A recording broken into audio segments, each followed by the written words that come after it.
जीवीची या जीवा प्रेम भावाची या भावा तुझ वाचुनी केशवा अनुनावडे जीवे अनुसरलिये अजून का नये वेगी आणावा गे सये प्राणू माझा सौभाग्य सुंदरो लावण्य सागरू बाप रखुमा देवी वरू श्री विठ्ठलू जीवीची या जीवा प्रेम भावाची या भावा तुझ वाचुनी केशवा अनुनावडे पंढरीनाथ महाराज की जय. माऊलींनी अनेक प्रकारचं वाङ्मय निर्माण केलं आपल्याला माहिती आहे. विश्वाचा अर्थ ज्या हृदयामध्ये सामावलेलं होतं नव्हे कैवल्याचा पुतळा प्रगटला भूतळा चैतन्याचा जिव्हाळा ज्ञानोबा माझा साधकांचा मायबाप दरुशने हरे ताप सर्वाभूती सुखरूप ज्ञानोबा माझा असं ज्या माऊलींचं वर्णन आमच्या संतांनी केलं ते ज्ञानराज योगियांचा राणा ज्ञानियांचा राजा असलेले ज्ञानोबा माऊलींनी आज आपल्याला या विरहिणी प्रकरणातल्या अभंगातून गोपीभाव व्यक्त केला आणि नावामध्येच भगवंताविषयीचा विरह व्यक्त केलाय. गोपीभावानी भगवान गोपालकृष्णाला किंवा त्यांच्या उपास्य दैवताला विठ्ठल परमात्म्याला ज्ञानराज माऊली आळवत आहेत. त्याच्या भेटीसाठी त्या कासावीस झालेल्या आहेत आणि म्हणून काय सुंदर गोड रचना केली बघा. वास्तविक विरहिणी हा प्रकार ज्ञानोबा माऊलींनी प्रथम सुरू केला आणि त्यानंतर अनेक संतांनी अनेक प्रकारच्या विरहिण्या भगवंताच्या विरहा अवस्थेमध्ये वर्णन केलेले आहेत किंवा लिखित केलेले आहेत. आणि अशा या विरहिणीमध्ये ज्ञानराज माऊली आज आपल्याला सांगतायत जीवीची या जीवा प्रेम भावाची या भावा. आम्हाला जी भगवत अनुभूती प्राप्त झाली भगवत प्राप्तीची अनुभूती मिळाली ती सामान्य जनांना मिळावी सर्वसामान्यांना त्या अनुभूतीचा आनंद चाखता यावा घेता यावा यासाठी संतांचं अंतःकरण कळवळलं. आम्ही जो रस ब्रह्मरस सेवन केला त्या ब्रह्मरसाचं पान सगळ्यांनाच करता यावं यासाठी संत कळवळले. बुडती हे जन न देखवे डोळा म्हणून कळवळा येत असे ही त्यांची जात होती म्हणून ते संत. आणि अशा संतांच्या मांदियाळीमधले प्रमुख परमपूजनीय भगवत धर्माचा पाया रचलेले ज्ञानराज माऊली आम्हाला खरा मार्ग काय आहे भगवत प्राप्तीचा हे सांगत असताना स्वतः अत्यंत अवघड उपासना केली आहे. निर्गुण निराकार परमात्म्याची उपासना माऊलींनी केली समाधी तत्वाचा स्पर्श केला. पण आम्हाला मात्र हरिमुखे म्हणा पुण्याची गणना कोण करी साधा मार्ग दिला उपासनेचा सोपा मार्ग दिला. आणि त्याही पलीकडे जाऊन निर्गुणाची उपासना करणारे ज्ञानराज आज सगुण परमात्मा का भेटत नाही मला म्हणून कासावीस होतात. विरहिणीची ही आर्तता याच्या अभंगामधनं माऊलींनी अत्यंत सुंदर व्यक्त केली आहे. शब्दार्थ थोडासा बघून आपण मग चिंतनाकडे जाऊ. जीवीची या जीवा प्रेम भावाची या भावा तुझ वाचुनी केशवा अनुनावडे. म्हणाले हे भगवंता हे गोपालकृष्णा हे विठ्ठला हे परमात्म्या तू माझ्या जीवाचा सुद्धा जीव आहे नव्हे तू मला माझ्या जीवापेक्षा सुद्धा प्रिय आहेस. तुझं वाचुनी केशवा अनुनावडे बस तुझ्याशिवाय मला दुसरा विषयच नाही. चिंतना करता विषय तो त्यांचा झाला नारायण. एकच विषय आम्हाला भगवत भक्तीचा फक्त तुझ्या आमच्या सर्व वृत्ती आमची सर्व कर्मेंद्रिय ज्ञानेंद्रिय ही तुझ्याशीच जोडलेली आहेत. तुझं वाचुनी केशवा अनुनावडे जीवे अनुसरलिये अजून का नये. माझा जीव भगवंत तुझ्या प्राप्तीसाठी केवढा कासावीस झालाय रे बाबा आता तरी ये अजून काय येत नाहीयेस. म्हणून माऊली गोपी भावामध्ये गेल्या आणि आर्त भावनेनी भगवंताला आळवतायत. का रे अजून येत नाही.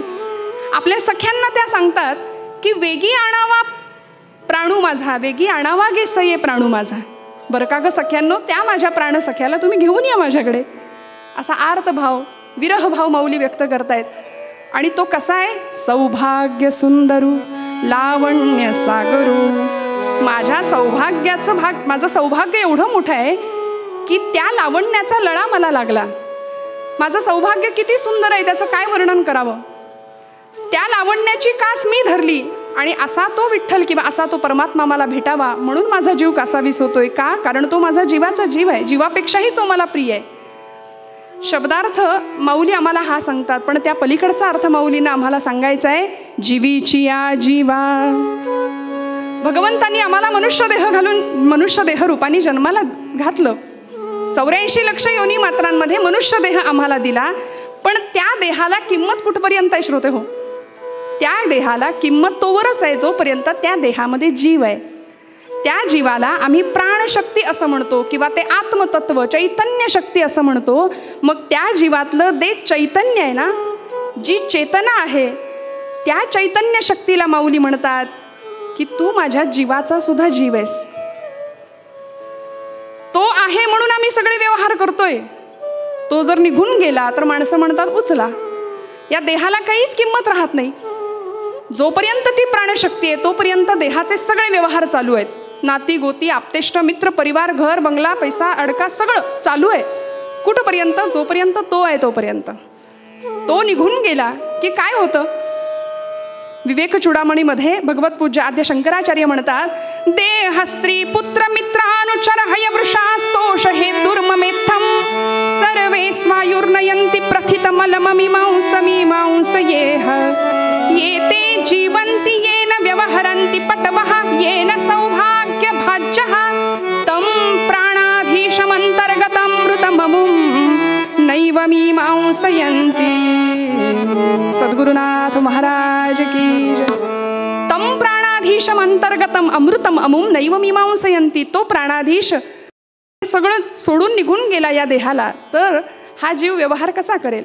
या देहाची 3 चिमट्या राखच होणार आहे शेवटी. पण दुर्दैव असं आहे की आम्ही त्याला न ओळखता, माऊली म्हणते या हृदयामध्ये मी रामू असता सर्व सुखांचा आरामू परिभ्रांतासी कामू विषयावरी. कशाला भ्रांतचित्त आपण व्हायचं? तो भगवंत इथे आहे, त्याला दुर्दैवाने आम्ही ओळखत नाही आणि आम्ही सगळीकडे बाहेर सुख शोधण्याचा प्रयत्न करतो आणि वाट्याला येतं ते दुःख. आणि मग माणूस आयुष्यभर कणतच राहतो. आमचं काहीच चांगलं नाही या भावनेमध्ये अपेक्षा ठेवतो, आयुष्यभर दुःख वाट्याला येतं आणि मग सतत आम्ही गाऱ्हाणी गात राहतो, आयुष्याविषयी तक्रार करत राहतो. एक जण ब्रह्मचैतन्य महाराजांकडे गेला आणि महाराजांना म्हणाला, महाराज काय सांगू, मुलगा ऐकतच नाही म्हणाले. महाराज मंदस्मित केलं आणि त्याला म्हणाले, बाबा रे वय किती तुमचं आता? तो म्हणाला 70 वर्ष. महाराज सांगायचं बंद करा म्हणाले. आता आम्ही किती अपेक्षा ठेवतो आमच्याच आयुष्याकडून, आमच्याच नातेवाईकांकडून आणि भगवंताकडे आम्ही गाऱ्हाणी गातो, तक्रारी करतो, वाट्याला येतं दुःख. जो सुखरूप आहे त्याच्याकडे आम्ही सुख मागायचं नव्हे, त्यालाच खरं तर संतांनी मागितलंय. आम्ही काय करतो माहितीये? आम्ही त्याच्याकडून सगळं मागतो पण आम्ही त्याला नाही मागत. कारण तो जर आम्हाला मिळाला तर भौतिक अशी केवढी मोठी तडजोड आम्हाला करावी लागेल. आम्हाला देव नकोय, आम्हाला देवाकडून सगळं हवंय. म्हणून माऊली म्हणतात की माझ्या जीवाचा तू जीव आहे, ती आतली चैतन्य शक्ती आहे ना, तिचा मला लळा लागलाय, तिच्यासाठी मी कासावीस झालोय. म्हणजे काय तर हे परमात्म्या, तुझ्यापासून माझा अंश, मी तुझाच अंश आहे ना, तर या आत्म्याचं त्या परमात्म्याशी मिलन व्हावं, बस एवढी माझी अपेक्षा आहे. जीवे अनुसरलीये अजून का नये, वेगी आणावा तो सये प्राणू माझा. आणि तो माझा भगवंत कसा आहे? सौभाग्य सुंदरू लावण्य सागरू. असा तो माझा भगवंत लावण्याचा सागर आहे, सौभाग्य सुंदरू असलेला परमात्मा, तो मला भेटावा ही माऊलींची अपेक्षा आहे. गोपी भावामध्ये या विरहावस्थेचं वर्णन माऊली आम्हाला या अभंगातून करतात ना श्रोते हो. किती श्रेष्ठ आहे गोपी भाव.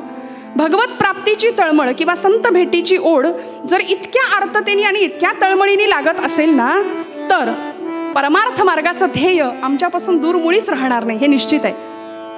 आम्हाला 9 भक्ती प्रकार माहिती आहेत भागवतामध्ये. भक्त प्रल्हादानी हिरण्यकश्यपूला सांगत असताना 9विधा भक्ती प्रकारांचं वर्णन केलं. श्रवणम कीर्तनम विष्णू स्मरणम पादसेवनम अर्चनम वंदनम दास्यम सख्यम आत्मनिवेदनम. म्हणाले 9विधा भक्ती कुठल्या आहेत? आम्हाला सगळ्यांना माहिती. श्रवण भक्ती पहिली आहे. श्रवणम कीर्तनम विष्णू स्मरणम हे 9 प्रकार जरी आम्हाला भक्तीचे माहीत असले ना, तरी या पलीकडे जाऊन आज ज्यांचं चरित्र आपण ऐकणार आहोत ते मधुराद्वैताचार्य संत श्रेष्ठ श्री गुलाबराव महाराज यांनी भक्तीचे 16 प्रकार सांगितले हो. भक्तीचे 9 प्रकार आम्हाला माहिती आहेत भागवतामध्ये, आम्हाला ते माहिती आहेत. पण भक्तीचे 16 प्रकार महाराज सांगत असताना या 9विधा भक्ती प्रकारातल्या प्रमुख पहिल्या 8 भक्ती म्हणजे श्रवणम, श्रवणम कीर्तनम विष्णू स्मरणम पादसेवनम अर्चनम वंदनम दास्यम सख्यम या 8 भक्ती या गौणी प्रकारामध्ये मोडतात. महाराजांनी त्याचे सुंदर विश्लेषण केलंय. गौणी भक्ती, मध्यमा भक्ती आणि पराभक्ती असं विश्लेषण महाराजांनी केलंय. या 9 भक्ती गौणी भक्तीमध्ये मोडतात. मग मध्यमा भक्तीमध्ये आत्मनिवेदन भक्तीचा समावेश महाराजांनी केला आहे की ज्या भक्तीमध्ये लालन भक्ती आणि वात्सल्य भक्तीचा समावेश आहे. भगवंताप्रतीचा वात्सल्य भाव जसा आमच्या यशोदा मैयाचा होता. तू माझा पुत्र आहेस इतका सुंदर भाव होता यशोदा मातेचा भगवंताची भक्ती करताना. आणि माधुर्य भाव म्हणून जी पराभक्ती असा जो 3रा प्रकार महाराजांनी सांगितला त्याच्यामध्ये माधुर्य भक्तीचा समावेश गुलाबराव महाराजांनी केला. ज्या भक्तीमध्ये या सगळ्या भक्ती अनस्यूत आहेत, या सगळ्या भक्तींचा समावेश एका माधुर्य भावाच्या भक्तीमध्ये होतो. म्हणून माधुर्य भाव सर्वश्रेष्ठ का आहे हे सांगत असताना आपल्या अवताराचं प्रयोजनच गुलाबराव महाराज हे सांगत होते की जगामध्ये माधुर्य भावाची स्थापना करणं, माधुर्य भक्ती प्रतिष्ठित करणं याकरता मी आलोय. पण दुर्दैवाने आज आम्हाला असं वाटतं की बाकीच्या सगळ्या प्रकारांनी जर भगवंत प्राप्त होतोय तर मधुरा भक्तीची आवश्यकता काय आणि नेमकं काय आहे काय त्या मधुरा भक्तीमध्ये. कुणी केली हो ही मधुरा भक्ती? आमच्या संत श्रेष्ठ मीराबाई, आमचे चैतन्य महाप्रभू, नरसी मेहता, रामकृष्ण परमहंस, नवे ब्रह्मचैतन्य महाराजांचे गुरु तुकामाई. मधुरा भक्ती देहपुरुषाचा पण स्त्री भावाचा अंतःकरण, स्त्री भावाने भगवंताची पूजा करणं. मीराबाईचा भगवत भक्तिभाव एवढा विलक्षण होता, अत्युच्च अशी परमोच्च अवस्था होती. किती उत्कट भाव. मग अशा भक्ताला भगवंत काय करतो? गीतेचा 10वा अध्याय, तेषां सततयुक्तानां भजतां प्रीतिपूर्वकम. जो भक्त माझी अत्यंत प्रीतियुक्त उपासना करतो, जो मला सतत भजतोय, ददामि बुद्धियोगंतम येन मामुपयांति ते. भगवंत अशा भक्ताला आत्मज्ञानाची संपत्ती बहाल करतात. जीव ब्रह्मैक्याचा आत्मसाक्षात्कार ज्या भक्ताला अनुभवायला मिळाला त्या भक्तासाठी भगवंत काय करतो? माऊलींच्या या ज्ञानेश्वरीमध्ये माऊलींनी सुद्धा उल्लेख केलाय. अर्जुना गातो भक्तू तोची मुक्तू तोची योगू तो वल्लभामी कांतू ऐसे करिये. तो वल्लभामी कांतू. भगवंत म्हणतात हे सगळं जग प्रकृती आहे आणि मी पुरुष आहे. सगळं जग स्त्री रूपाने नटलेलं आहे आणि म्हणून अशा भक्ताचा मी पती सुद्धा होतो. इतकं गोड नातं भगवंत अशा भक्तासोबत वर्णन करतात किंवा ते मांडतात. आणि या भक्ताच्या आणि भगवंताच्या नात्याला वेगळी उपमा देता येत नाही, त्या शब्दात वर्णन करता येत नाही. मीराबाई काय म्हणतात हो, काय भक्तीची अवस्था होती? ऐसी लागी लगन मीरा हो गई मगन, ऐसी लागी लगन मीरा हो गई मगन. वो तो गली गली हरी गुन गाने लगी, ऐसी लागी लगन मीरा हो गई मगन. वो तो गली गली हरी गुन गाने लगी, ऐसी लागी.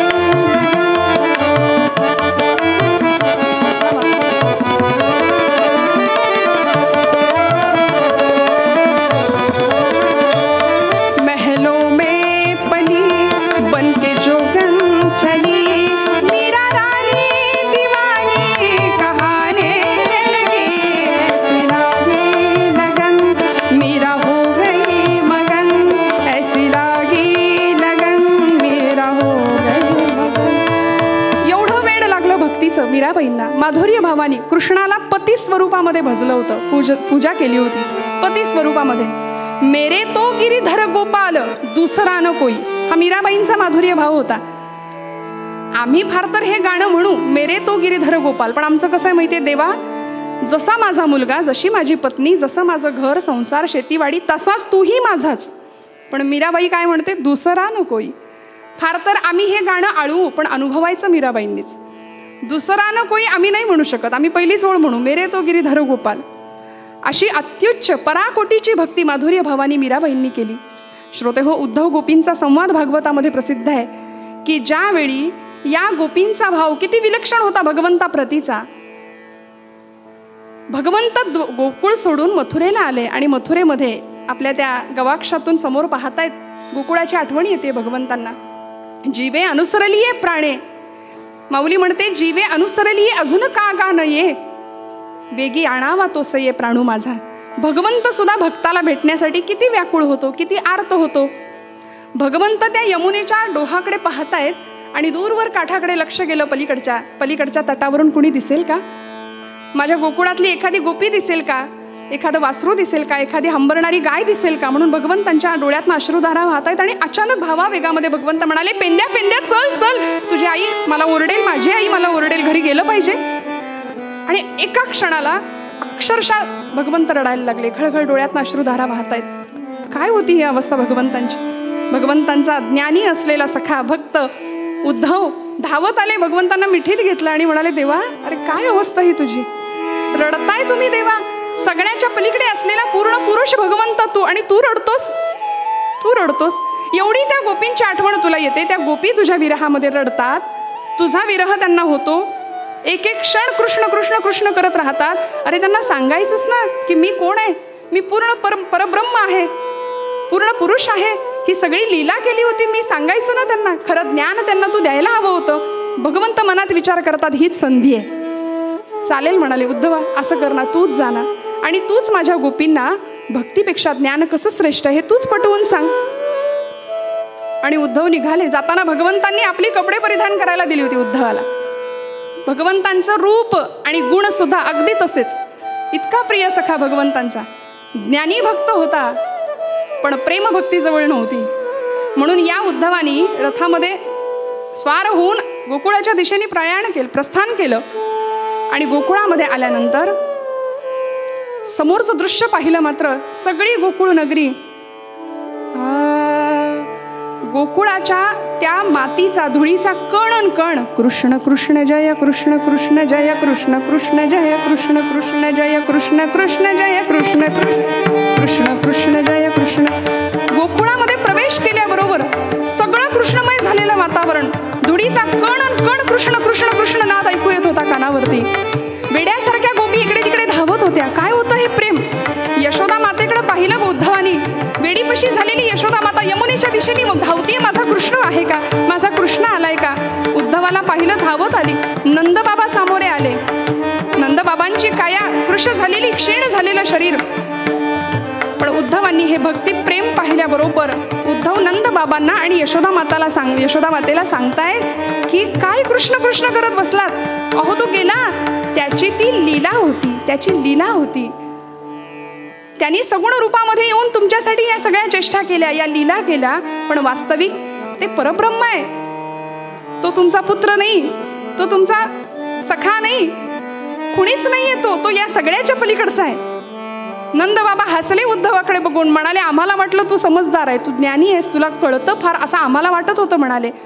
पण उद्धवा ठीक आहे, आम्ही चुकलो, तू असं म्हणतोस ना की आम्ही चुकलोय, पण मला सांग, भगवंत कधी चुकतो का रे. परब्रह्म कधी चुकू शकतं. जर तो परब्रह्म आहे असं तुम्ही म्हणता तर परब्रह्म कधी चुकेल. उद्धव म्हणाले, नाही नाही, भगवंत कधीच चुकू शकत नाही. हो ना, मग आता ऐक, 1001 नाही 1000 वेळा आई बाबा म्हणून त्यांनी आम्हाला हाका मारल्यात. देव म्हणावा असा एकही गुण आम्हाला त्याच्यात दिसला नाही, कारण तो उत्तम चोऱ्या करायचा, खोटं बोलायचा. आणि तो कसा परब्रह्म, तो आमचा पुत्र नाही, तुम्ही असे कसं म्हणता. नाही समजूत घालता आली उद्धवांना. पुन्हा बाहेर गोपींच्याकडे गेले आणि गोपींकडे गेल्यानंतर काय अवस्था आहे. गोपींचा तो भाव पाहिला मात्र डोळ्यातनं घळघळ अश्रुधारा वाहतायत कृष्णाच्या विरहामध्ये, आठवणीमध्ये. उद्धवांनी गोपींना समजावण्याचा प्रयत्न करावा की बाई ग, हे सोडा सगळं, आता रडणं थांबवा, खरं ज्ञान काय आहे हे समजून घ्या. हा कृष्ण म्हणजे साक्षात परब्रह्म आहे आणि त्याच्या भक्तीमध्ये एवढ्या वेड्यापिशा झाल्यात, खरं ज्ञान तुम्ही करून घ्या. तेव्हा गोपी म्हणाले, त्याने काय होईल आम्हाला सांगा. उद्धव म्हणाले, त्यानं काय होईल, स्वर्ग सुखाचा लाभ तुम्हाला प्राप्त होईल, तुम्ही स्वर्ग सुखाला पात्र व्हाल. गोपी म्हणाल्या, एवढंच ना, तर असं स्वर्ग सुख आम्ही नाकारतो जिथे आम्हाला कृष्णाचं चिंतन करता येत नाही, किंवा जिथे आम्हाला कृष्णाच्या विरहाचं सुख अनुभवता येत नाही, ते स्वर्ग सुख सुद्धा आम्ही नाकारतो. म्हणाले, नको आम्हाला ते स्वर्ग सुख. का, कारण श्याम तन श्याम मन श्याम ही हमारो धन, आठो याम उधोजी हमें श्याम से ही काम है. श्याम मती श्याम गति श्याम ही है प्राणपति.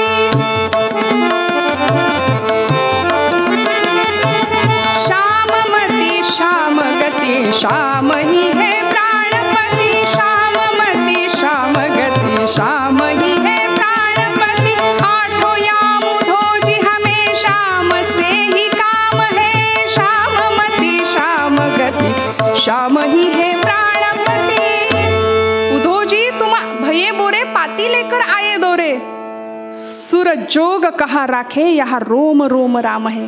तूच आमचा निरोप कृष्णाला जाऊन सांग की आम्ही त्याच्या आठवणीमध्ये आनंदात आहोत.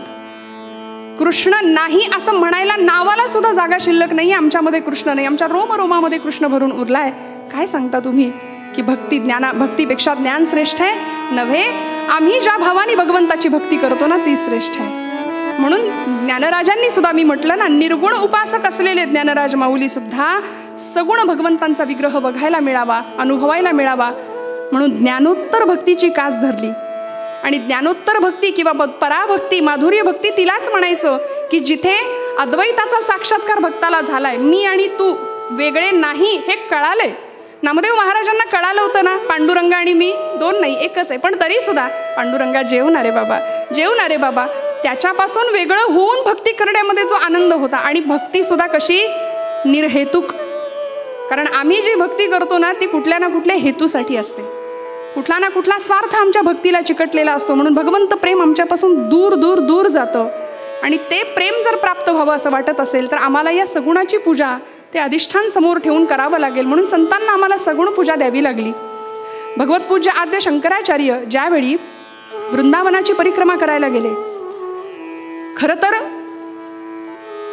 द्वैतवादांचा ज्यांनी पाडाव केला, अद्वैत मताचा पुरस्कार करणारे शंकराचार्य, ब्रह्मसत्यं जगन्मिथ्या असा मिथ्यावाद मांडणारे आद्यगुरु शंकराचार्य, त्यांनी द्वैतमतवाद्यांचा पाडाव केला. पण जेव्हा वृंदावनात आले आणि भगवंतांचं ते रूप पाहिलं त्यावेळी मुखातनं स्तोत्र बाहेर पडलं, कृष्णाष्टक. भजे व्रजैक मंडणम समस्त पाप खंडणम, भजे व्रजैक मंडणम समस्त पाप खंडणम स्वभक्त चित्तरंजनम सदैव नंदनंदनम. भजे व्रजैक मंडणम समस्त पाप खंडणम स्वभक्त चित्तरंजनम सदैव नंदनंदन. सुपिच्छ गुच्छ मस्तकम सुनाद वेणु हस्तकम, सुपिच्छ गुच्छ मस्तकम सुनाद वेणु हस्तकम. अनंग रंग सागरम नमामि नंद बालकम. भजे व्रजैक मंडणम.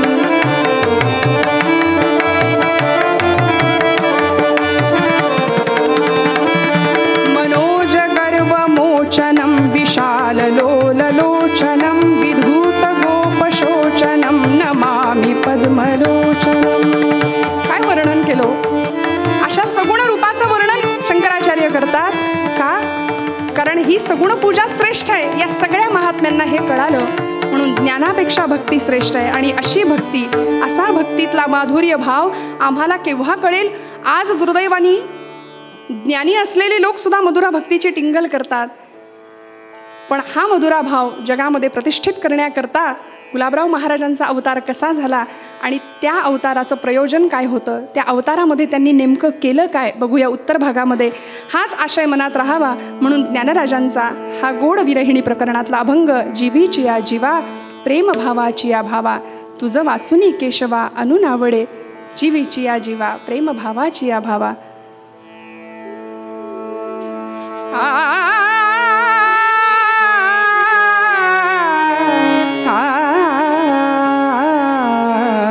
जीवीची या जीवा प्रेम भावाची या भावा.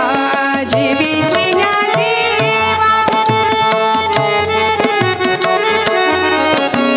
जीवीची या जीवा प्रेम भावाची या भावा. जीवीची या जीवा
व्यासपीठावरून आपली ही कीर्तन सेवा सुरू आहे. आपण घर बसल्या हाताने टाळी वाजवा, मुखाने नाम घ्या, गोड आवाजामध्ये भगवंताचं भजन करूया. श्री कृष्ण गोविंद हरे मुरारे, हे नाथ नारायण वासुदेव, हरे मुरारे, हे नाथ नारायण वासुदेव. श्री कृष्ण गोविंद हरे मुरारे, हे नाथ नारायण वासुदेव.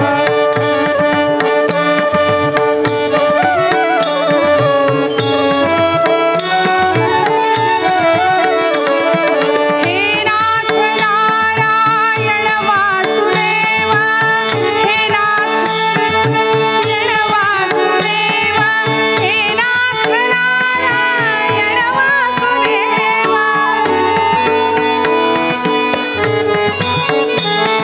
श्री कृष्ण गोविंद हरे मुरारे, हे नाथ नारायण वासुदेव.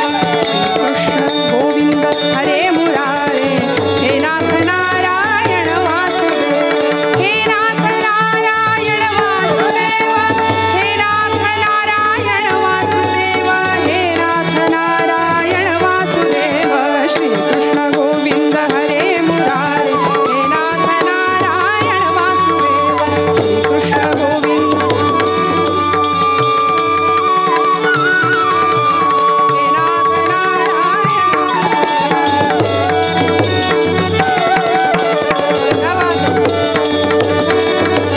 हे नाथ नारायण वासुदेव.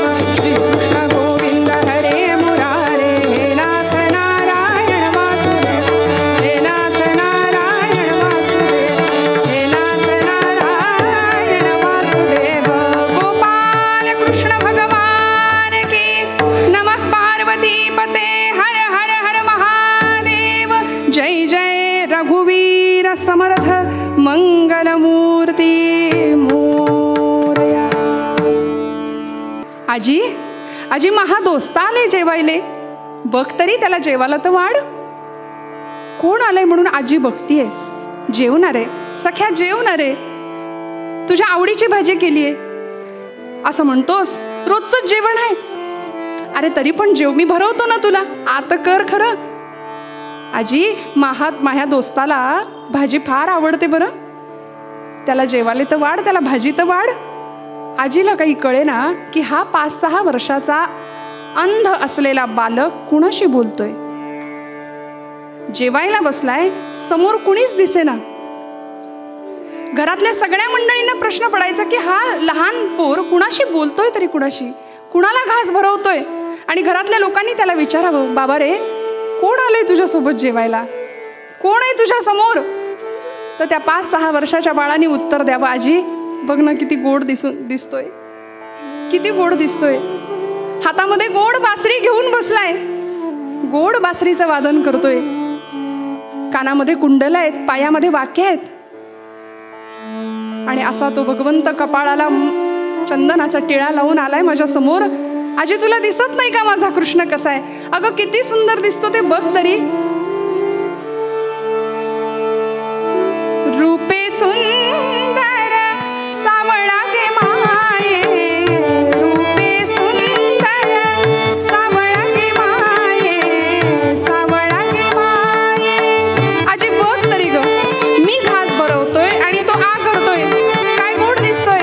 मला असं वाटतंय की वृंदावनातून इकडे चाला की काय थेट हातामध्ये बासरी घेऊन. सावळा गे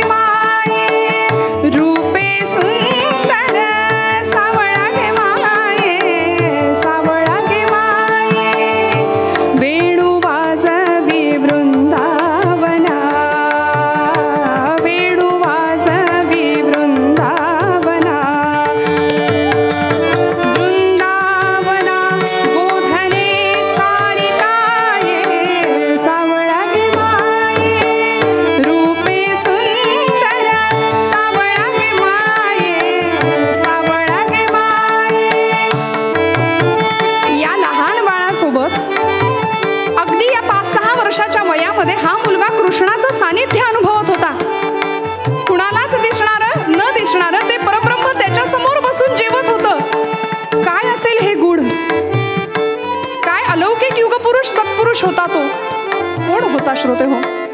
सगळ्यांना प्रश्न पडायचा की साक्षात भगवान गोपालकृष्ण याच्या समोर बसून अन्न ग्रहण करतोय, याला सानिध्य अनुभवायला मिळतंय, कोण आहे तरी कोण हा? काय असावं हे गुढ? काय अतर्क्य घडत होतं घरामध्ये? श्रोते हो, कुणाची कथा ऐकतोय आपण? 19व्या शतकाच्या उत्तरार्धामध्ये भारतामध्ये असं एक चमत्कारिक अलौकिक विभूतिमत्व जन्माला आलं की ज्या विभूतिमत्वानी भारताच्या वैदिक धर्माच्या पुनरुत्थानाचा मंत्र हातामध्ये घेतला, वसा हातामध्ये घेतला, त्याचं पुनरुज्जीवन करण्याचा अट्टहास करताना नवजागरणाचा अट्टहास केला आणि ज्ञानोत्तर भक्तीचा डिंडीम भूतलावर पिटण्यासाठी हा महात्मा सज्ज झाला होता. कोण होतं ते? विदर्भ प्रांती पवित्र ग्रामी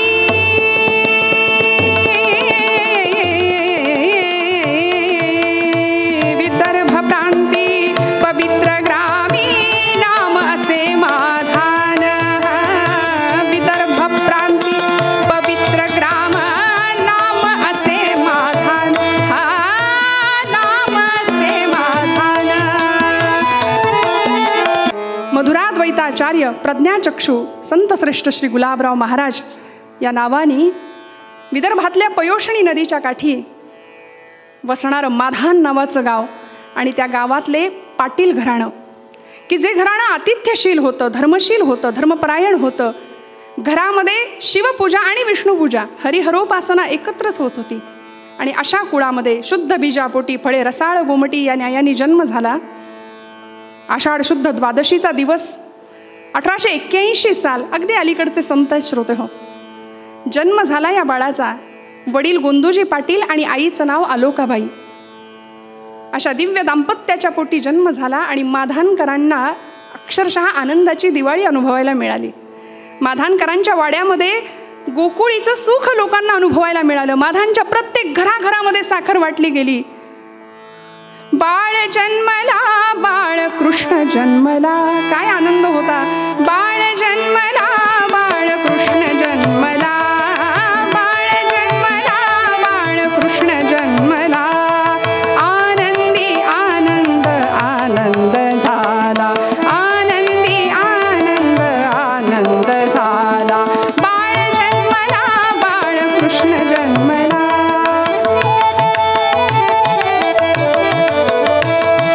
आषाढी शुद्ध मास ग्रीष्म हसवितो धरेस. आषाढी शुद्ध मास ग्रीष्म हसवितो. पावन करण्या जगा गुलाब बहरला, पावन करण्या जगा गुलाब बहरला. बाळ जन्मला, बाळ कृष्ण जन्मला, बाळ जन्मला, बाळ कृष्ण जन्मला. आनंदी आनंद आनंद झाला, आनंदी आनंद आनंद झाला. अवर्णनीय अवीट गोडीचा आनंद माधानकरांनी अनुभवला. हा बाळ दिसामासाने लहानाचा मोठा होतोय. लहानपणीच्या सगळ्या लीला लोकांना बघायला मिळायच्या. गोकुळीचं सुख पाटलांच्या वाड्यामध्ये अनुभवायला येत होतं. सावळा वर्ण, अत्यंत तेजस्वी अशी नजर होती बरं. कुरळे केस, तेजपुंज चेहरा. आलोकाबाई तासनतास आपल्या या बाळाकडे टक लावून बघत बसायच्या. हळूहळू घरभर रांगायला लागला. बाळकृष्णाच्या कथा ऐकायला लागला. नवे कथेमध्ये जाऊन नाचायला सुद्धा लागला. कथेमध्ये डोलायला लागला. कुठे कुणाचं श्रवण चालू असेल, निरूपण चालू असेल, कृष्ण कथा चालू असेल, रामकथा चालू असेल तर हा बाळ धावत जाऊन तिथे बसायचा. दिसामासाने हा मुलगा लहानाचा मोठा होतोय. गुलाब असं पाळण्यातलं नामकरण केलं होतं. गुल्ल्या म्हणायचे लाडाने. 5-6 वर्षाचा हा पोर ज्यावेळी धावत सुटायचा ना, त्यावेळी आजी म्हणायची, अरे गुल्या डोळ्याला दिसत नाही, पडशील ना रे. का हो, असं काय घडलं होतं मध्यंतरीच्या काळामध्ये? डोळ्याला दिसत नाही, पडशील असं ज्यावेळी घरातले माणसं त्यांची काळजी घेत होते, काय घडलं काय होतं? 9 महिन्याचा हा जेव्हा बाळ झाला होता ना, त्यावेळी बाळाचे डोळे आल्याचं निमित्त झालं आणि गावठी वैद्यांचा उपचार केला आणि त्यामुळे चुकीच्या उपचारांमुळे कायमचं अंधत्व वाट्याला आलं. महापुरुषांच्या आयुष्यामध्ये एका पाठोपाठ एक अडचणी उभ्या ठाकल्या श्रोते हो. दग्धम दग्धम पुनरपी पुनः कांचनम पीतवर्णम. सोनं तापवून भट्टीमध्ये सुलाखून बाहेर निघतं तेव्हा त्याची झळाळी जास्त वाढते ना. नियतीनं नवाच खेळ महाराजांच्या आयुष्यामध्ये लहानपणापासूनच मांडायला सुरुवात केली. अगदी 9व्या महिन्यामध्ये अंधत्व आलं. तेजस्वी नजर होती, पण ती कायमची गेली. दृष्टी निघून गेली, बाह्यतः गेली. बरं, बाह्यतः हा शब्द मुद्दाम वापरते, कारण अंतःचक्षुंनी, प्रज्ञाचक्षुंनी सगळं जग हा मुलगा पाहत होता. त्यामुळं कुणावरही अवलंबून नव्हता, कधीच नाही. कधीच कुणाच्या आधाराने जीवन पुढचं जगला नाही. आणि असं करता करता 4 वर्षाचं वय झालं आणि 4थ्या वर्षी मातृछत्र हरपलं. आई निघून गेली. बाळंतपणाच्या आजाराने आई निघून गेली. आणि अशा आंधळ्या असलेल्या पोराला आईचं छत्र नाहीये, मग अशा मुलाला कोण सांभाळणार? कोण सांभाळणार? तर या मुलाला अलोकाबाईंच्या माहेरी, म्हणजे माधानपासून जवळच असलेलं लोणी टाकळी नावाचं गाव, तिथे पाठवलं. आजीला बाई म्हणायचा. आणि या आजीबरोबर राहत असताना पुढचा काळ अत्यंत सुंदर गेलाय महाराजांचा. हा गुल्या आजीकडे अनेक प्रकारचे हट्ट करायचा. लोणीमध्ये अनेक सवंगडी त्याला मिळाले, अनेक सवंगडी मिळाले. त्या सवंगड्यांबरोबर गोपाळकाला करावा, देऊळवाड्याजवळ असलेल्या पूर्णा नदीच्या पात्रामध्ये मनसोक्त डोंबावं, गावामध्ये फिरणाऱ्या माकडांच्या मागे वाकुल्या दाखवत फिरणं, गिल्ली दांडू खेळणं, हुतुतू, आटापाट्या, सुरपारंब्या सगळे खेळ तरवेज. आणि त्याचबरोबर लहान वयामध्ये ध्यान साधना, नामस्मरण, या सगळ्यांची विशेष गोडी या बालकाला होती. त्यामुळे याचं असामान्यत्व लोकांच्या लक्षात आल्यापासून राहिलं नाही. बरं, अलौकिक होतं बालपण सुद्धा. कारण या गुलाबाचं बालपण कधी संपलंच नाही. याला तारुण्याचे काटे कधी आले नाहीत. विश्वचालकाच्या ठिकाणी अनेकविध नात्यांनी त्यांनी आपलं नातं प्रस्थापित केलं होतं. वृद्धापकाळी येणारं अंधत्व त्याला कधीच आलं नाही. काय होतं हे अलौकिक चरित्र, काय होतं हे अलौकिक विभूतिमत्व. आजी बरोबर वास्तव्य करत असताना लोणी टाकळीमध्ये राहिले. पण काही दिवसांनी 5व्या-6व्या वर्षी आपल्या वडिलांनी, गोंदोजी पाटलांनी गुलाबला आपल्या स्वगृही परत आणलं. माधानला पाटलांच्या वाड्यावर गुलाब राहू लागला. आणि आल्याबरोबर घरामध्ये विलक्षण परिस्थितीला सामोरं जावं लागत होतं. याचं कारण वडिलांनी, म्हणजे गोंदोजी पाटलांनी द्वितीय विवाह केला होता. अलोकाबाईंच्या निधनानंतर दुसरा विवाह केला. भागीरथीबाई नावाची पत्नी घरामध्ये आणली. पण ही भागीरथी म्हणजे महाराजांच्या आयुष्यामध्ये कैकेयीची भूमिका बजावणारी ठरली. हो, लहानपणापासून आधीच दृष्टी गेलेली, आईचं छत्र हरपलेलं, आणि त्यानंतर अशा सावत्र आईच्या जाचाला सामोरा जाणारा हा बाळ दिसामासाने मोठा होतोय, अनेकविध अनुभवांना सामोरा जातोय. पण त्याच वेळी ज्ञानपिपासू वृत्ती वाढीस लागली, ज्ञानतृष्णा वाढीस लागली. ज्ञानाची भूक इतकी वाढत गेली की जे काही मिळेल ते स्वाहा होत गेलं, जे काही मिळेल ते अंतःकरणामध्ये ठासत गेलं. गावातल्या काही निवडक मंडळींकडून अनेक ग्रंथांचं वाचन तो ऐकायचा कानाने. कुणाला तरी तो वाचून दाखवायला लावायचा, वाचून दाखवायला सांगायचा. कुणी वाचन केलं तर ते अतिशय मन लावून श्रवण करायचं, विश्लेषणात्मक त्या गोष्टींचा अभ्यास करायचा. अत्यंत दुर्मिळ असलेले ग्रंथ, हरिविजय असू दे, पांडव प्रताप असू दे, या ग्रंथांचं संकलन करायचं, जवळ ठेवायचे. आणि असा छंद लागला की डोक्यावरती एक ग्रंथ पेटी बनवली. त्या पेटीमध्ये अनेकविध प्रकारचे ग्रंथ घेतले. आणि हा बालक, हा युगपुरुष डोक्यावरती पेटी घेऊन गावोगाव फिरायचा ग्रंथ गोळा करण्यासाठी, योग्य अधिकारी माणसांकडून ते ग्रंथ श्रवण करण्यासाठी, त्या ग्रंथांचा विश्लेषणात्मक अभ्यास करण्यासाठी. आणि ही ज्ञानतृष्णा इतकी वाढत गेली, हळूहळू स्वयंस्फूर्त काव्य प्रतिभेचा बहर यायला लागला. शेजारी कुणी जात्यावर दळण दळतंय असं वाटायला लागलं की धावत तिकडे जावं. कृष्ण भक्तीची लालसा मनामध्ये उत्पन्न होत होती. मी सांगितल्याप्रमाणे अगदी लहान वयापासून कृष्णाचं सानिध्य हा महात्मा अनुभवत होता. त्यामुळे जात्याची घरघर कानावर आली की धावत जावं. तिथल्या त्या एखाद्या सौभाग्यवती स्त्रीबरोबर, एखाद्या महिलेबरोबर जात्यावर दळण दळायला सुरुवात करावी. आणि दळण दळत असताना काव्य प्रतिभेला उधाण यायचं. दळण दळा या सखे निसून घेई ग, दळण दळा या सखे निसून देई ग, जेविना कृष्ण माझा, जेविना कृष्ण खडा न लागो काही ग, जेविना कृष्ण खडा न लागो काही ग, दळण सुख कर एका श्रीकृष्णासाठी ग, दळण सुख कर एका श्रीकृष्णासाठी ग, जेविना कृष्ण खडा न लागो का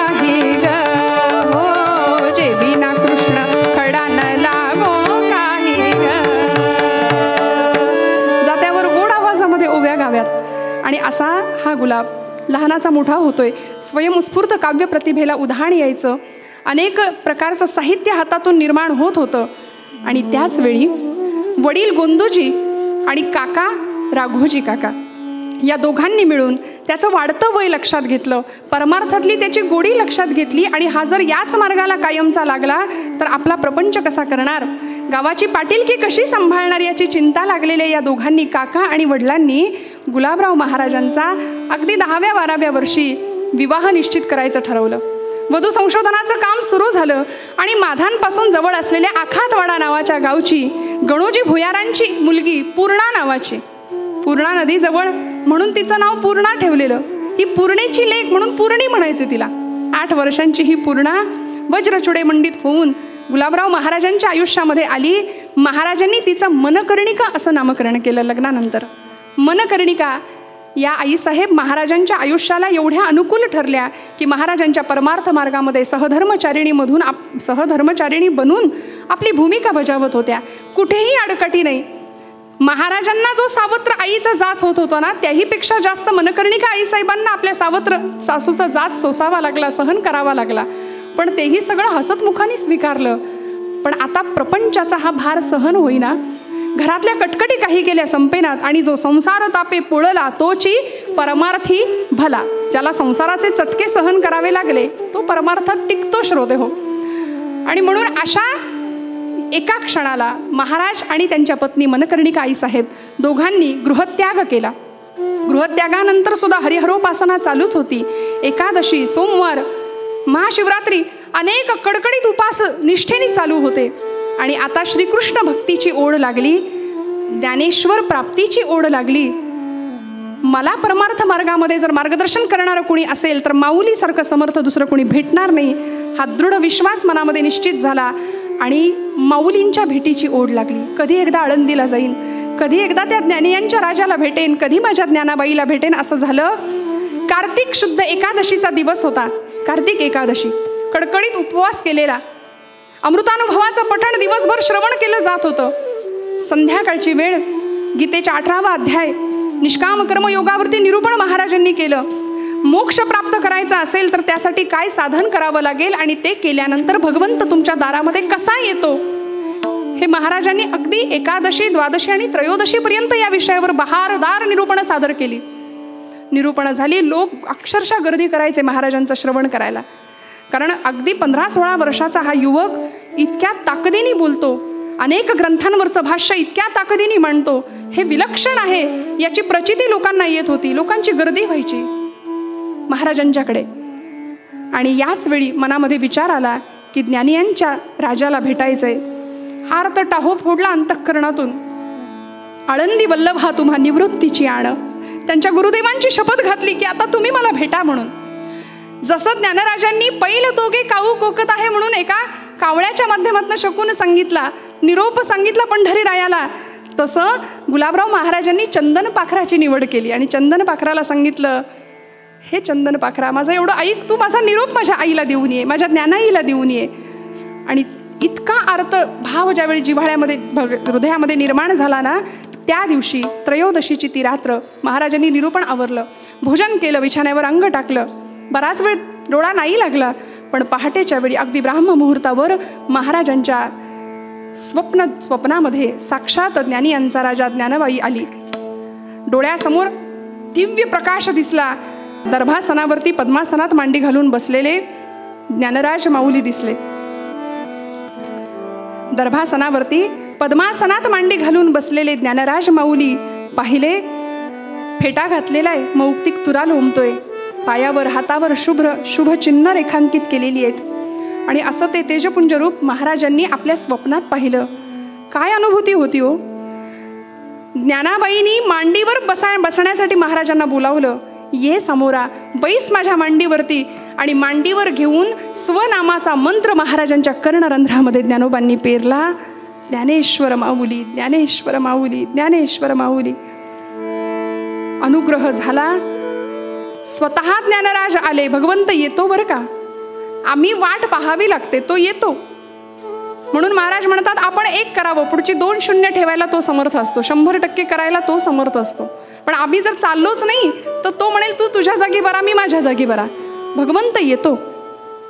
स्वतः ज्ञानराजांनी गुलाबराव महाराजांना स्वनामाचा मंत्र कर्णरंध्रामध्ये दिला आणि आता अनुग्रहानंतर एवढा पालट झाला व्यक्तिमत्वामध्ये की जसं माऊली म्हणतात, तये सिद्ध प्रज्ञेचे लाभे मनची सारस्वते दुभे मग सकळ शास्त्र स्वयंभे निघती मुखे. समर्थ म्हणाले, जयांचे अंतरी भगवंत अचल राहिला निवांत ते सहजी बोलत ब्रह्मनिरूपण. माऊलींच्या अनुग्रहामुळे एवढा परिणाम जीवनावर झाला, असा अलौकिक टप्पा जीवनाला मिळाला की मुखातून जे काही स्रवू लागलं ते ब्रह्मनिरूपणाचा दर्जा त्याला प्राप्त व्हायला लागला. सकळ शास्त्र स्वयंभे निघती मुखे हा अलौकिक दर्जा वाणीला प्राप्त झाला. लोकांची ही गर्दी महाराजांची निरूपण ऐकायला. महाराजांसोबत मणिकर्णिकाबाईंनी सुद्धा वाचाशुद्धी भाषाशुद्धी शिकून घेतली महाराजांकडून. ध्यानयोग कसा साधायचा हे महाराजांकडून शिकून घेतलं. स्वप्न दृष्टांतामध्ये झालेल्या अनुग्रहानंतर आळंदीला जाण्याचे वेध लागले आणि महाराज आणि मनकर्णिका आईसाहेब आळंदीला गेल्या. माऊलींचं दर्शन घेतलं गाभाऱ्यामध्ये जाऊन. डोळ्यात अष्टसात्विक धारा वाहत होत्या आणि आळंदीच्या मुक्कामामध्ये महाराजांनी अत्यंत गोड बहारदार अशी निरूपणं केली. महाराजांच्या प्रवचनाचा, निरूपणाचा, कीर्तनाचा लाभ सगळ्या आळंदीकरांना त्यावेळी झाला होता. आणि या घटनेनंतर या त्यांच्या ज्ञानाईनी महाराजांचा विवाह लावून दिला. कुणाशी? भगवान गोपालकृष्णांशी. तुम्ही म्हणाल हे कसं शक्य आहे? तेच तर आपण पूर्वरंगात ऐकलं श्रोते हो. माधुर्य भावानी केलेली भक्ती काय होती? स्वतः माऊली माधुर्य उपासक होते. ज्ञानराज माऊली आपल्या या बाळाचं लग्न लावून दिलं साक्षात भगवान गोपालकृष्णांशी. आणि आता जीवनामध्ये ज्ञानेश कन्या आणि कृष्ण पत्नी या भावानी स्थिर झाले गुलाबराव महाराज. स्वतःला ज्ञानेश कन्या म्हणून घ्यायचे, स्वतःला कृष्ण पत्नी म्हणून घ्यायचे. त्या कृष्णाची मी पत्नी आहे म्हणून कृष्ण जन्मोत्सव म्हणजे आधी एकादशी शिवरात्री होतीच, पण आता त्याच्यामध्ये कृष्ण जन्माष्टमीची भर पडली. आणि याहीपेक्षा कृष्णावरच्या अतीव प्रेमाचं प्रतीक म्हणून गुलाबराव महाराजांनी मधुराद्वैत संप्रदायाची स्थापना केली. या मधुराद्वैत संप्रदायाला अनेकविध उत्सव देऊ केले. आजही ते उत्सव फार मोठ्या प्रमाणात केले जातात. मग ती कृष्ण जन्माष्टमी असू दे, कार्तिक शुद्ध द्वादशीचा म्हणजे तुळशी विवाहाचा उत्सव असू दे, आणि याहीपेक्षा भागवतामध्ये दशमस्कंधामध्ये ज्या एका व्रताचा उल्लेख केलेला आहे की जे व्रत देवर्षी नारदांनी गोपिकांना सांगितलं की श्रीकृष्णाचं प्रेम मिळावं, श्रीकृष्ण पती स्वरूपामध्ये लाभावा, यासाठी काय उपासना करायची? तर कात्यायनी व्रतोत्सव महाराजांनी सुरू केला. या कात्यायनी व्रताच्या प्रसंगामध्ये चरित्रामध्ये वर्णन आहे श्रोते हो. महाराजांनी त्या पूर्णेच्या पात्रामध्ये देऊळवाड्यामध्ये पहिलं कात्यायनी व्रत महाराजांनी केलं. कात्यायनी व्रतोत्सव केला. पूर्णेच्या पात्रामध्ये स्नान करून आले. स्त्रीवेश महाराजांनी परिधान केला होता. माधुर्य भावामध्ये हेच तर आहे. सगळं जग स्त्री रूपाने नटलेलं आहे आणि एकटा पुरुष म्हणजे तो परब्रह्म आहे. ही भक्ती कुणालाही साधत नाही. ही भक्ती कुणालाही सहजासहजी मिळत नाही. अर्जुनाला मिळाली होती. अर्जुनाने आग्रह धरला, भगवंता मला तुझी रासक्रीडा दाखव. त्यावेळी भगवंत म्हणाले, हे असं तसं नाही, साधं सोपं नाही, तुला माझ्याबरोबर यावं लागेल. एका सरोवरामध्ये नेलं, त्याला स्नान करायला सांगितलं. स्त्री वेशामध्ये अर्जुन समोर उभा टाकला होता. भगवंत पुरुष आणि अर्जुन स्त्री. आता रासक्रीडा करूया म्हणाले, आता खेळूया रास. नरसिंह मेहतांच्या चरित्रामध्ये असं वर्णन आहे की नरसिंह मेहतांना सुद्धा ज्यावेळी भगवान शंकर प्रसन्न झाले त्यावेळी भगवान शंकरांनी विचारलं होतं की तुला काय देऊ, बोल. नरसिंह मेहता म्हणाले, भगवंता तुम्हाला जी गोष्ट सगळ्यात प्रिय आहे ना ती मला द्या. भगवंतांनी स्त्री वेशामध्ये नरसिंह मेहताला दर्शन दिलं होतं भगवान शंकरांनी. आणि असे भगवान आदिदेव महादेव शंकर भगवंतांच्या गोपाळकृष्णांच्या रासक्रीडेमध्ये यावं म्हणून किती प्रयत्न करत होते. भगवंतांनी रासक्रीडा सुद्धा अनुभवली आहे भगवंत स्त्री वेशामध्ये गोपालकृष्णांची. त्याच पद्धतीनं, अगदी त्याच पद्धतीने या गुलाबराव महाराजांनी सुद्धा स्त्रीवेश परिधान केला. जरीकाठी लुगडं परिधान केलं. कपाळाला उभं कुंकू लावलं. गळ्यामध्ये मंगळसूत्र, हातामध्ये हिरवा चुडा भरलाय, पायात जोडव्या घातल्यात आणि असं सौभाग्याचं लेणं परिधान केलेले महाराज कात्यायनी व्रताची अगदी विधिवत पूजा करायला बसलेत. ते व्रत यथासांग पार पडलं. प्रेमाचा करू कळस हरिस अर्पू ब्रह्मरस कृष्णपदी सावकाश भृंगी होऊ चला महाराजांचं काव्य आहे. या व्रतानंतर सगळ्या गोपिका महाराजांच्या सोबत फेर धरून नाचायच्या, फुगड्या घालायच्या, गोपाळ काला तिथे व्हायचा. कृष्ण जन्माष्टमीचा उत्सव सुद्धा अगदी याचप्रमाणे. कृष्ण जन्म आला की महाराजांची अगदी उत्सवाची लगबग असायची, तयारी असायची. मग अगदी विधिवत सांगोपांग उपचारांनी कृष्ण जन्माष्टमीचा उत्सव पार पडायचा. लोकांना प्रश्न पडायचे. या काळामध्ये अनेकांच्या अनेक शंकांचं निरसन सुद्धा महाराजांनी केलंय. लोकांनी विचारावं, महाराज भगवान गोपाल कृष्ण किंवा परब्रह्म म्हणजे अनामय अजन्मा असलेल्या त्या परमात्म्याला आपण हे सगळे उत्सव का करतो? अजन्मा आणि अनाम असलेल्या भगवंताचा आम्ही जन्म साजरा करायचा, त्याचं नामकरण करायचं, हे का बरं? हे कशासाठी? तेव्हा महाराजांनी अत्यंत गोड समाधानकारक उत्तरं द्यावी की अरे हे सगळे उत्सव आमचं भक्तिप्रेम वृद्धिंगत व्हावं यासाठी आहे. त्याला काय गरज आहे? मागील या जन्मामुक्त झालो असं म्हणणारे ज्ञानराज माऊली पुन्हा का आले हो? का तर तुमच्या माझ्यासाठी त्या सगुण विग्रहाकडे बघून आमच्या मनाच्या ठिकाणी ते अधिष्ठान पक्क होतं आणि आमच्या भक्तीमध्ये वाढ होते, आमची भक्ती वृद्धिंगत होते. यासाठी हे उत्सव आहेत, यासाठी हा उत्सव करायचा. तुळशी विवाहाचा उत्सव आला की श्रोते हो, चरित्रामध्ये उल्लेख आहे, माझ्या पदरचा अजिबात नाही सांगत आहे. महाराज स्त्री वेशामध्ये पुन्हा नववधूच्या रूपामध्ये सजायचे आणि कृष्ण परमात्म्याला पती स्वरूपात समजून अंतरपाठमध्ये धरला जायचा आणि महाराज कृष्ण भगवंताशी त्या प्रसंगामध्ये विवाह करायचे. दरवर्षी तुळशी विवाहाला हा उत्सव थाटामाटात साजरा व्हायचा, पुन्हा सगळ्या गोपिकांना घेऊन. आणि काय आनंद होता हो महाराजांचा, अतिशय. त्यजुनी काम आज श्याम दृष्टी पाहिला, दृष्टी पाहिला. मी केलं काय? भगवंत मला पती स्वरूपामध्ये लाभला, पण केव्हा? जेव्हा मी कामाचा त्याग केला. श्रोते हो, सर्वसामान्यांना तुम्हाला मला आकलन न होणारी ही भक्ती आहे. ज्यावेळी भगवंताला पती स्वरूपात समजायचे, लोक या भक्तीकडे थोडं साशंक नजरेने बघतात. लोक म्हणतात बाकीच्या भक्तीने मिळतो ना देव, मग हे कशाला करायचं? कशाला स्त्री भावामध्ये पूजा करायची आणि भक्ती करायची? रामकृष्ण परमहंसांनी राधा भावामध्ये भक्ती केली. कशासाठी हे सगळं करायचं? तर बाकीच्या सगळ्या भक्तीमध्ये हा आनंद नाहीये. बघा ना, सख्य भक्ती करणाऱ्या अर्जुनाला दास्य भक्ती करणाऱ्या हनुमंतांना जो आनंद मिळत होता तो मिळत असेल का? नाही. दास्य भक्ती करणाऱ्या मारुतीरायांना, वात्सल्य भक्ती करणाऱ्या यशोदा मातेला जो आनंद मिळत होता तो मिळत असेल का? नाही. तर माधुर्य भक्ती ही एकमेव अशी श्रेष्ठतम भक्ती आहे की ज्यामध्ये सगळ्या भक्तींचा आनंद आम्हाला घेता येतो. कारण या भक्तीमध्ये भगवंताशी अनेकविध नात्यांनी जोडता येतं. मग ते पित्याचं असू दे, पुत्राचं असू दे, आणि माधुर्य संबोधवाचक पत्नीचं नातं सुद्धा भगवंत आपल्याशी जोडतो. पत्नीचं नातं सुद्धा भगवंताशी आपल्याला जोडता येतं. त्यामुळे या गोष्टीकडे साशंक नजरेने बघणाऱ्यांना सुद्धा महाराजांनी तितक्याच समाधानकारक उत्तरं द्यावीत. आणि खरं आहे श्रोते हो, जे चांगलं असतं ना त्याचा उपहास हा समाजामध्ये होतच असतो, हा जगाचा नियम आहे. रामकृष्णादी भगवंतांना सुद्धा या टीकेपासून नाही वाचता आलं. लोकांनी त्यांचीही टीका केली, लोकांनी त्यांनाही त्रास दिला. तर मग महाराज म्हणाले आपलं काय, हे होणारच आहे. पण प्रत्येकाचं शंका निरसन महाराजांनी केलं. काय वर्णन होतं? मी कामाचा त्याग केला तेव्हा मला कृष्ण पती स्वरूपामध्ये लाभले.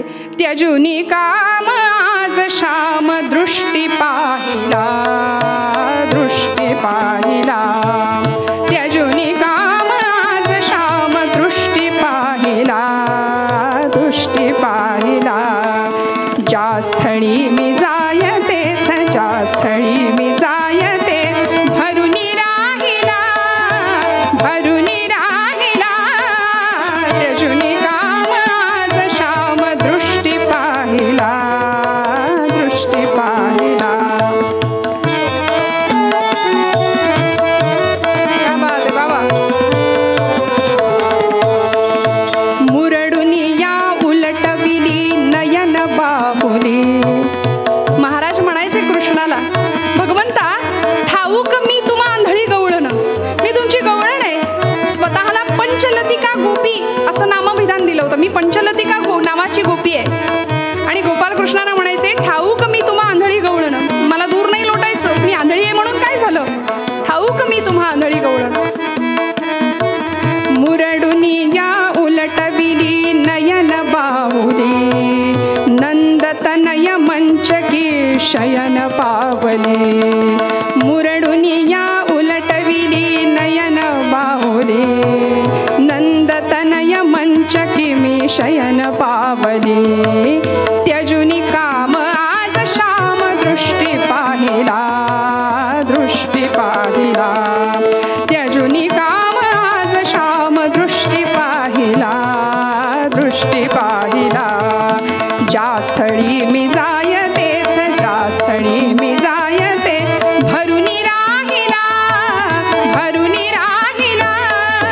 त्यजुनी काम आज पाहिला, दृष्टी पाहिला, दृष्टी पाहिला, दृष्टी पाहिला. नयनांध असणाऱ्या महाराजांनी भगवंताला अक्षरशः अनुभवलं नव्हे, पाहिलं. अर्थात तुमच्या माझ्या दृष्टीने ते बाह्यांध होते, अंध होते, पण स्वतःच्या बुद्धीच्या चक्षुंनी, प्रज्ञेच्या चक्षुंनी, अंतःचक्षुंनी सगळं जग पाहत होते. श्रोते हो, लोकांनी महाराजांना प्रश्न विचारला. अनेकांच्या शंकांचं निरसन करताना कुणीतरी विचारावं, महाराज राधा आणि गोपालकृष्ण, आज जे विडंबन आम्हाला समाजामध्ये दिसतं श्रोते हो, कुणीतरी विचारावं, महाराज आमच्या मध्य भारतामध्ये राधाकृष्ण हे प्रेमी युगुल समजलं जातं आणि रास हे त्यांच्या प्रेमाचं प्रतीक समजलं जातं. दुर्दैवानं आजही समाजामध्ये या गोष्टीचा इतका अपप्रचार होतो, पण महाराजांनी याही गोष्टीचं शंका निरसन करावं. महाराज म्हणायचे, राधा आणि कृष्ण हे आम्ही समजतो, अज्ञजन जसं समजतात ना की राधाकृष्णाचं प्रेम हे लौकिक आहे, पण ते लौकिक नाही, ते अलौकिक पातळीवरचं होतं. अर्थात कृष्ण म्हणजे कर्षयती इति कृष्ण, हा जो आकर्षण घेणारा आहे तो कृष्ण, आणि राधा म्हणजे कोण हो, जो मुक्तीसाठी अखंड तळमळणारा जीव आहे ना, त्याला राधा म्हणायचं. भगवंतावर बरसणारी अखंड प्रेमाची धारा म्हणजे राधा आहे. अखंड मुक्तीसाठी जो जीव तळमळतो, आणि व्रज गोपिका अखंड मुक्तीसाठी तळमळत होत्या. खरं सांगू का श्रोते हो, तसं म्हटलं तर तुम्ही आम्ही सुद्धा राधाच आहोत. आपण अखंड मुक्तीच्या मोक्षाच्या इच्छेसाठी तळमळत आहोत. म्हणून सगळं जग स्त्री रूपाने नटलंय, आणि तो एकटा परमात्मा पुरुष आणि त्याची ही सगळी प्रकृती. म्हणून आमचा देह जरी पुरुषाचा असला तरी सुद्धा भाव स्त्रीचाच असावा, ही माधुर्य भावाची अपेक्षा आहे.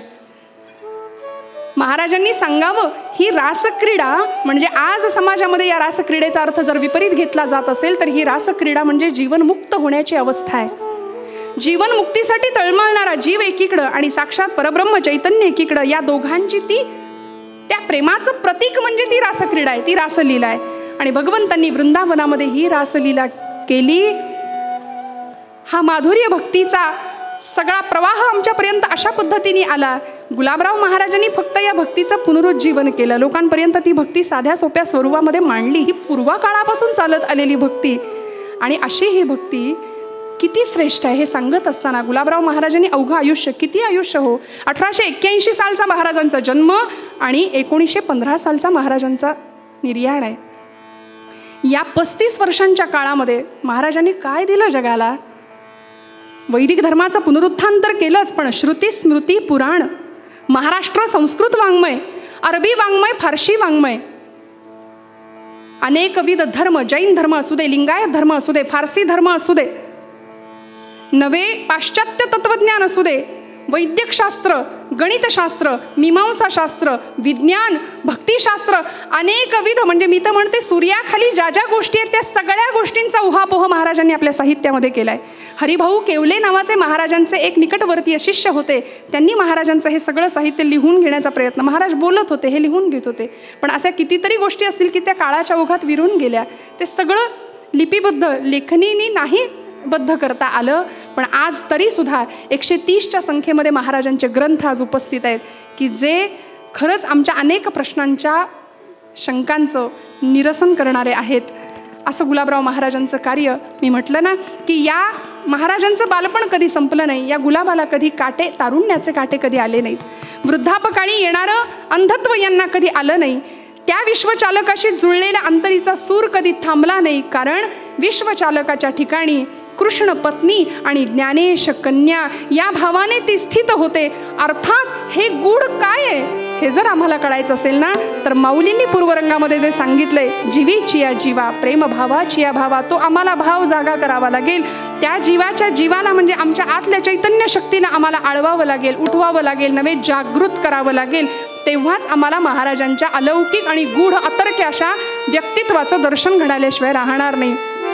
त्यांच्या रूपाने एक अलौकिक भाष्यकार, धर्मग्रंथाचा भाष्यकार महाराष्ट्राला नव्हे सगळ्या जगाला लाभला. जगाला ललामभूत असणारं हे चरित्र या निमित्ताने मला मांडता आलं. आपल्या समोर झालेली सेवा अर्पण करते आणि याच आशयाने माऊली सुद्धा आपल्या पूर्वरंगाच्या या मूळ अभंगासाठी, या विरहिणीसाठी हाच आशय आम्हाला देतात.